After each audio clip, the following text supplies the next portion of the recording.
Memasuki hari kedua, tim SAR gabungan pada Kamis pagi terus melakukan upaya pencarian Azra Nabila, seorang mahasiswi IPB yang menjadi korban hanyut di saluran air di Jalan Dadali akibat cuaca ekstrim pada Rabu 12 Oktober 2022 lalu. Upaya pencarian pun difokuskan di dua titik, yakni di lokasi awal korban terseret arus dan di aliran Kali Ciliwung yang merupakan muara dari saluran air tersebut. Sementara itu, pihak keluarga berharap korban bisa ditemukan dalam keadaan selamat dan dapat kembali berkumpul bersama keluarga. Tak hanya itu, mereka juga meminta pemerintah Kota Bogor lebih memperhatikan kondisi infrastruktur yang ada, serta melakukan langkah antisipasi serta perbaikan agar kejadian serupa tidak terulang lagi.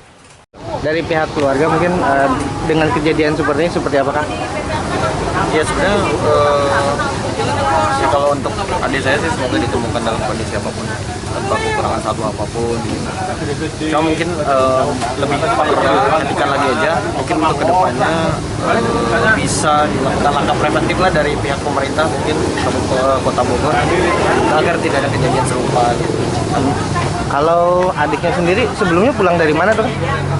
Kalau info dari teman-teman satu kampusnya dari Botani makan lah gitu.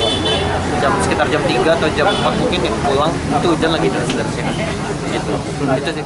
Upaya pencarian rupanya kendala yang sangat sulit itu kita jumpai di gorong-gorong di wilayah Jalan Dadali yang disinyalir ya, tersangkutnya motor dan juga korban.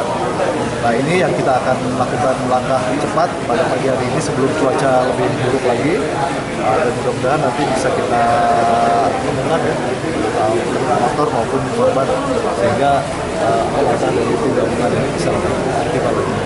Fokus pencarian berarti masih di lokasi titik awal atau seperti apa, Pak? Jadi fokus pencarian kita bagi dua, satu di lokasi gorong-gorong ya, kemudian yang kedua tentu yang di area Sungai Ciliwung ya, di area Kota Bogor, yang tentunya nanti dimonitor oleh tim relawan dan juga Tagana dan juga BPBD, termasuk juga teman-teman personil di wilayah. Nah, ini kita ikhtiarkan semaksimal mungkin, mudah-mudahan hari ini kita bisa. Korban terseret arus saluran air saat kondisi Jalan Dadali dilanda banjir lintasan akibat hujan deras yang mengguyur wilayah Bogor. Korban yang tak mampu mengendalikan motornya saat menerjang arus akhirnya terperosok dan terseret derasnya aliran selokan di lokasi kejadian. Dari Kota Bogor, Herman Bons melaporkan.